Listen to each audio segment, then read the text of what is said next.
Yan, so 48th anniversary ng Lola Lourdes Bastayanan. 48? 40. 48? Sabi niya 48. 48, sabi niya. Ayun siya, oh. Ayun siya, si Lola Lourdes. Thank you po, Lola. Yan ang masarap ng sabutayan ng aking family dito sa Sumba.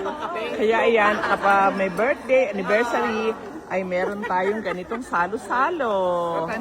Ayan, so meron si Lolang pancit, malabon, at may puto, So, yan, that's it. Yan, enjoy. Pero ang lola nyo, kapi lang. Sapat na. Pagka ganitong okasyon, okay lang po. Yan, plain black coffee lang at lagi ako may baon yan. Okay, so ayan ang aking thermos ng kape. Yes. O, di ba? Happy anniversary to